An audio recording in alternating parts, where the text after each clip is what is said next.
out there with these sensors. And it's not just Bell, it's not just Kness, it's not Corteva, it's not Bay. Everybody's jumping into this. Why? Because it makes so much sense to use sensors for managing rodent populations. Tremendous sense. So, you know, it's know before you go is a phrase one of the companies use. Know before you go. Isn't that terrific? You can show up on an account and you can check to see, hey, how much activity did I have here since the last visit? Or where's this callback coming from? And if you're set up with sensor systems inside the equipment and what have you, you can say, okay, the northwest corner of this, whatever, we pretended this room had an infestation and we had 30 units or something in here, is we have to check all 30 units and open them up with our keys up and down, up and down, up and down, or do we have sensors going to tell us, you know what, there's 4 units causing problems. Go to those 4. No-brainer as to what you're going to do. Why would you spend the whole time doing all 30 if only 4 of them have activity? Sensors take us there. Right? So everybody, Kness, you know, they have their system, Woodstream has their system. Everybody is doing this because it's smart. It's very smart. Right? So, you know, you heard from the speakers, you can get online, I don't need to take you through and like, let me read the tidbits as blah, blah, blah. Why would we do that? Our time's too precious. But here's the point. If you're not using sensors, you're behind. You're behind. It's what you just heard. Right? We're behind. And so if a customer said, hey, you up to date in technology? Yes, I am. And I also just attended the Pest Expo kind of thing, and you know, and I see some of the things that we need to try. None of us wants to go to a dentist and says, you know, I haven't kept up with the research on painkillers. Oh, that's okay, go ahead and do what you want. But we are dealing with a level like that, is these are public health pests that are dangerous inside our buildings for the reason we covered this morning. They carry disease, they chew on wires, blah, blah, blah. They upset people, they stress people out. We have to be up on top of our game at the point of where we are. And we are with sensors. I've been working with sensors since 2002. Believe it or not, I tested one of the very first sensors in 2002. It was a box, you know, about as big as a cigarette pack and this kind of thing. And at first I said, well, it has promise and this kind of thing. You have a question? If buildings unoccupied or abandoned, is it possible you can use the carbon dioxide machines in there? So the question is, if a building is unoccupied and abandoned, is it acceptable to use the carbon dioxide and carbon monoxide in there? I'm not sure of that answer, and the reason I'm going to be hedgy on this is different states will answer that differently. So the best thing to do with that, very, very good question, if you're in New Jersey, talk to your people. If you're in New York, talk to your people. Okay? I would say the problem you're going to have, though, once you go inside that building and you start thinking of where would I treat, you will have problem containing. Even if they say, you know, as long as it's not inhabited, you could do it. How would you know you're containing the gas? If you went below a floor or into a wall or something like that. I think if you just probably use piggyback, what detectors. did he have to? What was saying? 1 second. Let's do this one. I'll come back over here. Just to piggyback on what he was saying, wouldn't he have to tent? Yes, and that, so the comment is just to piggyback on what he said, wouldn't you have to tent the whole building containing gas, and then you have to apply a whole lot of gas. So that's a true fumigation, right? And when you fumigate it, right? But the technical question is, let's say you got into a building and there's a basement with a hole in the floor, which is common, and you can see the exit hole, and that's going to be a burrow system below that basement floor, and you can plug up one of the holes. Could you treat that basement hole? That is the technical question. And the answer is I just want to be edgy and evasive a little bit, because I've learned that in the East Coast, one state will say, in our interpretation of the Langland situation, answer is no. Other states, no, we interpret it yes. Yeah, Yes. coming back to that anti-coagulant debacle, so to speak. What about the lay people? Now, we're being critiqued about, you know, about the use of the rodenticide. But what about those lay people who they're not trained into using this? Something has to be done about that. No, you're totally 100% right, and that point is perhaps the point. That point is the $60,000 point. Quite honestly, here's the issue.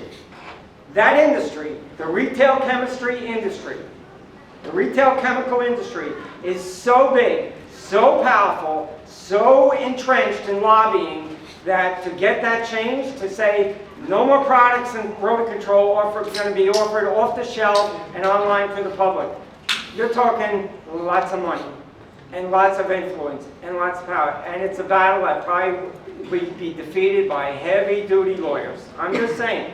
It's very depressing because you're right. Here we are, again, you're getting credits for today if you're certified. And here we are studying. We're trying to remind everybody in this room today, please stay up with science, please read your labels, please do it right. But the homeowner can literally and do sling baits in their backyard for rats, and do. And they sling baits and they throw them behind refrigerators. I see building superintendents, I've got this. I'm a super, I'm really good at what I do. And they go in and they start slinging bait in the wash and dry room of big apartment buildings. I'm like, you know, those mice are going to carry it out, they're going to drop it in the middle of the floor, you're going to have a parent doing that laundry, a little child picks this up, it looks like Play-Doh, and boom, we have problems. But it's okay. They'll say, hey, I bought it online. It's crazy, I know the frustration. Believe me, I fought for the RMD decision in 2011, 2012, and the amount of lawyers that were sent in by the decon company to battle any restrictions against decon were enormous. And EPA after a while said, no, we don't have the money to fight this. We had to walk out of an account of the supermarket. They took the rodenticide and threw it on top of the bread. Yeah, if somebody, you go into any account, you guys, my advice is you go into any account and somebody's been applying rodenticides and they want you to also do work, you don't do it until all that rodenticide's picked up. And you want to write down, rodenticide was here, we're going to take pictures, do whatever you want to, but you do not want to start applying your own pesticide. If somebody gets hurt, you say, I don't know, we have a pest control company, we should look at them. You know, do not allow you to get mixed up in anyone that's already applying rodenticides in a building that you have been hired to also apply rodenticides, unless you have that down. Okay, so this is becoming this, right? That's the point. This is becoming this. And, you know, it's high tech, but it is unavoidable if you can say, you know, that stuff's not for me. Well, I don't know, then what's for you? You know, it's a situation, are we all moving in the same direction up to date or not?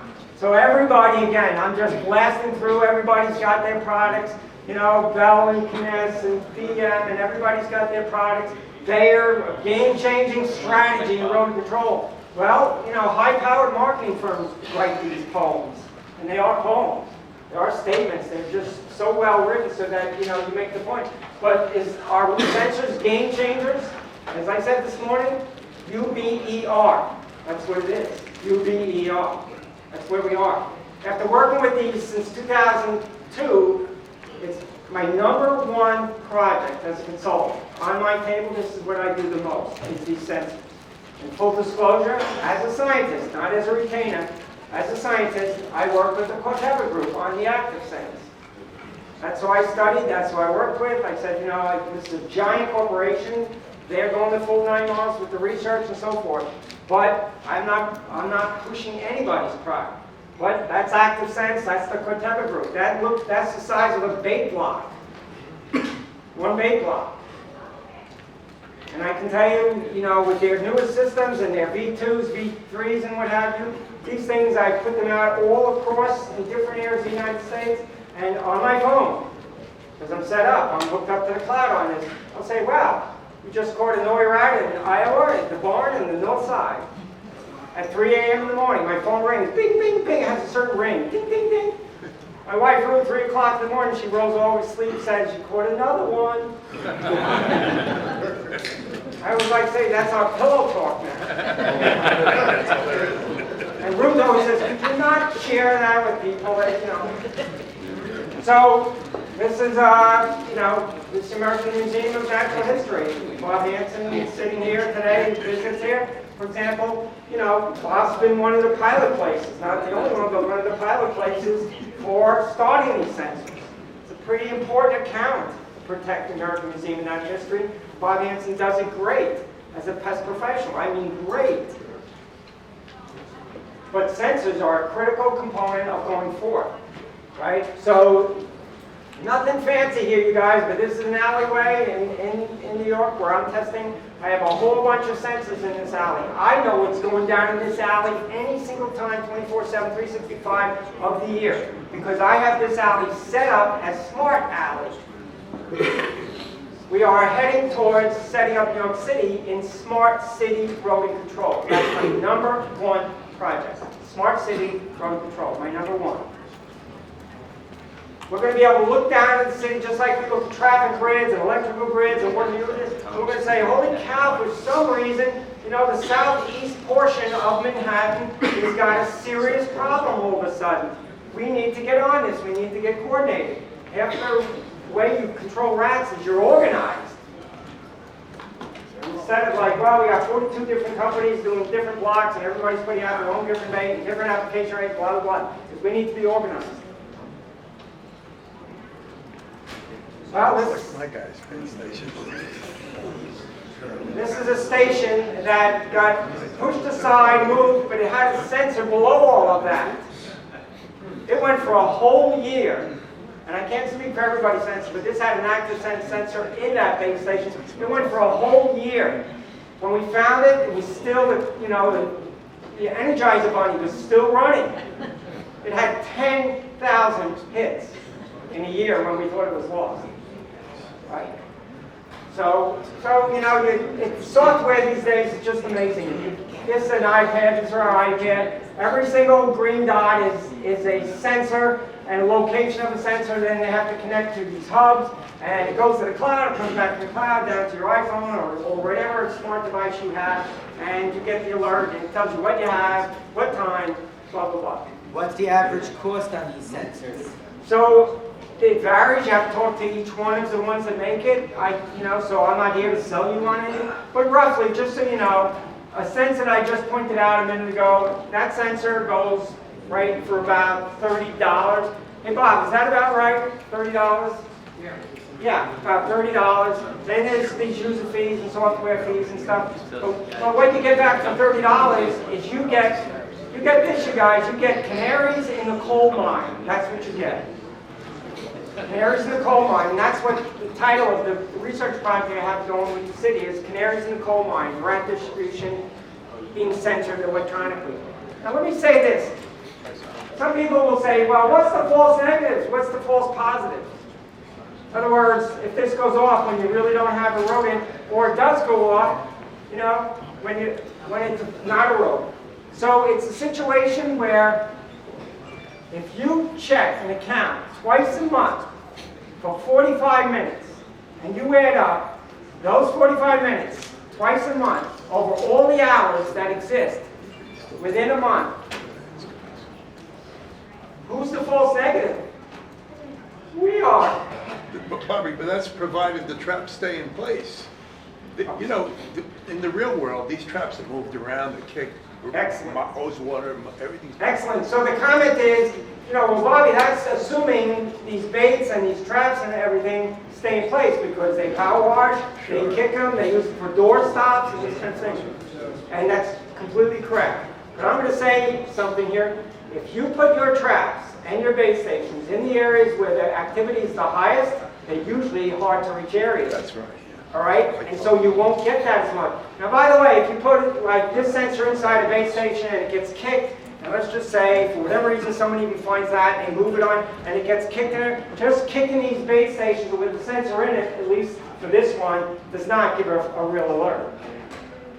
All right? You have to have you have to have the animal in there interacting with it and so forth. So it's the kind of thing, you guys, where, you know, here's my iPhone at one particular point, for example. You know, most people want sport alerts on their iPhones, and they're, but who won the game last night and what happened? For me, I want to see which rats and mice showed up last night. That, in the morning over my coffee, I'm like, I can't wait to see. It's like Christmas.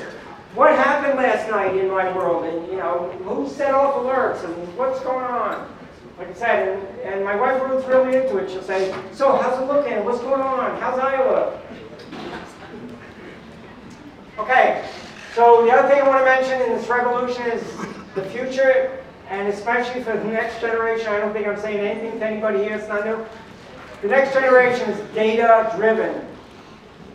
Your customers, the ones that are beginning to, quote, graduate, leave, set up doing blah, blah, blah, they get data. They are data-oriented. So for prime commercial accounts now, what they're learning, and they're going to seminars just like this. You know, I have a big giant food industry research conference coming up in a couple months, and there's about the same number of people from the biggest food companies in the world, and they sit for 3 days and learn about what is good pest control. Andy, how am I doing on time? You're beautiful. All right, so when they learn about what is going on in pest control, they go back and they look at their own company saying, hey, I want a data dashboard for all the mouse activity in our giant food company. I want that. I want to know how many boys, how many girls, I want to know juveniles, I want to know adults. Whoa. Yeah. People say, whoa, on that, just like this. Well, why would you want to know? Someone say, you have to tell me how many boys you caught this month and how many girls. Why would you want to know that? You have to tell how many babies might be coming. All right, how many babies might be coming, right? Because if you reduce the females, for example, you're going to drop that reproductive rate. What else? The sex ratio of the rats and the mice of this area of the country is 1 to 1. For every one boy in the colony, there's a girl. So let's just say you go out and you do this massive trapping program in somebody's food warehouse, right, in Passaic, New Jersey or something. And the first week, you capture 75 boys and 32 girls. That means you got some girls still out there. You know how many's left out there. You've just been saying, well, you're going to show us how well you're doing. You're just going to say, oh, we caught some and I think it's going good. And I'll let you know next month if we got more. Well, more of what? Well, how many more? How long is this going to take? Can you give me some kind of dashboard? All right, what about the juveniles? Why should you know juveniles versus adults? Why should you give them a dashboard? As we caught 76% juveniles and 24% adults. How established the population is, right? Okay, so it says how established the population is. Absolutely correct. If there's a heavy preponderance of juveniles, that population is an extreme growth rate. They're reproducing like crazy. And they're probably a fairly new infestation that really begin to get a foothold. Now the other thing that's beautiful about that, you guys, is when you have, say, let's say your alert say, well, you caught most of your juveniles along the west wall.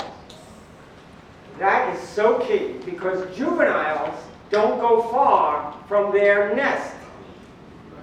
And that's where the family units are, and that's where the mom is having more young. So you can say, we've identified the nesting walls of your building. How powerful is that? You know, we just learned like a year or two ago where the great white shark's breeding grounds actually is. It was a mystery forever. Anyone know where it is? Great white shark breeding grounds where they have their babies. Is it on the coast of South Africa? It's right off of Montauk Point. Right underneath our nose, all along. And they are global travelers. The great white shark will travel the planet. It's really cool. You can get online and follow Twitter. You can follow great white sharks. They put tags on them. They'll show you where the great whites are traveling. You can look up Susie, number 47, great white shark, and she was in Montauk Point last April, and now she's in South America. It's super cool. Okay. Now, rodent cams, you got to do rodent cams. What we're learning about rodent cams, you know, is absolutely staggering great. It's another big part, and there's all kinds of ones out here. This is a rat we captured in a Woodbury suburban kitchen, not too far from here. And this rat was elusive as, and everyone's saying, we've tried everything. It's been 3 weeks, and this rat's not responding to anything, but they're leaving droppings in this suburban kitchen. It's driving us crazy, blah, blah, blah. And so a rodent cam was set up. This is pitch black. This is infrared. This animal's like, okay, what do we got here? A whole selection of food. And we found out where it was nesting through rodent cam. There's no other way. The technician, I tried everything, I looked everywhere, I counted on, I spent hours on this home trying to find this mystery rat. Sound familiar? Where was that rat listing? Right there. There's a sebum mark that was not picked up easily enough. That's sebum, and it was squeezing a tiny crevice. It has to be 12 millimeters for them to get into it, but it was tough, and the nest was right down here. It was right under their nose all along. Rodent Camp solved it overnight. Overnight, after weeks and weeks of callback hours. And of course we have the Gopro systems, just unbelievably great. Gopro, I use them for all kinds of things. Unbelievable. We have borescopes. Right now you can get online, 32 bucks. You can get a borescope that you can put into the wall and see what the heck is going on. It's deer mice, white-footed mice, who's in the wall? Okay? What have I got left, Andy? 7 minutes. 7 minutes. Do you need more? Yep. You need okay, more? 7 minutes and we're zoom. Okay, so I just want to mention what we covered here today is this knowledge curve, the KC thing, okay? And we want to have good eyes. We've stressed all day long is we want to be trained to see what others overlook, and that's what you are paying us for. That's what you're paying us for. We see what you overlook and we understand it, we know what's going on. Right? So, just right here, every client door you go through and every client plumbing discussion you view has your name on it. That's true. You have to ask every time you go through a door, is that door proof? Is that rodent proof? Is it taken care of? Is it the right material or is it cheap weather strip? Most people think if I put a weather strip on my doors that will keep the rodents out. Weather stripping is not rodent proofing, but rodent proofing is often weatherproof. So as I wrap up here, you guys, I would feel remiss tonight if I leave here and get on my, road and think, the bottom line above all else that ironically does not sell well in our industry is we don't get a great grade at all for promoting exclusion. But yet, exclusion is bar none the most long-term and cost-effective solution of all approaches for rodents and buildings. And we know it, and it's hard. I'm not preaching, but some people say, look, I'm not interested in door strips right now. Just take care of these darn mice. I'll think about it. Thank you very much, but take care of the issue right now. And they never get a background to us. One is they think, well, are you a carpenter? Are you a contractor? What? You're an exterminator. You're going to mess with my doors? Okay, sorry. Let me just finish up here. So that animal, I took this picture coming through the doors. They're experts at that, as I mentioned this morning. But I want to end with this. Equipment is not pest control, but inspection for expertly knowing where to place your equipment, that is. That is. When someone says, hey, I'm going into business because I can buy the traps, I can buy the baits, I can buy the sprays, I can buy the dust, I can buy everything, the glucose, I can buy everything. I'm in business. Well, you have the equipment, but so does the homeowners. Back to your question earlier, so does the homeowners. Okay, so stay up to date, please. We're doubling that knowledge curve, as I mentioned, every 12 hours. Every 12 hours, if you want to be great, if you want to be in there, So I'm going to end with a plug for Twitter. Plug for Twitter. I'm on Twitter. I use Twitter as a scientist because it is the most powerful, efficient, quick way to stay up to date. You don't have to tweet anything. You can just get on Twitter and follow any of the scientists. You can follow your friends. You can join a club that's into whatever it is, carpentry, birding, whatever it is, right? But science on Twitter is very powerful. This is Matt Fry in Cornell University tweeting the research I talked about today. Pest control, food distribution centers can better protect their food supply, and this is one tweet. And all you do is click on the bottom, you get the paper. You get the paper. Right? In my site, I'm a rodentologist. I only send out educational tweets. I send out tweets that cover some of the things like I said today. I just try to give education. So I'm not into, every once in a while I'll send out a tweet about a meeting if it's something. But for the most part, I just say, here's what we just discovered about rodents and their behavior. In one tweet, you click on it, you get the same research I got. Right? So this is just showing you, this is one of my tweets. Right? All right, I'm going to stop. Andy, we're going to stay on time. Thank you for having me out.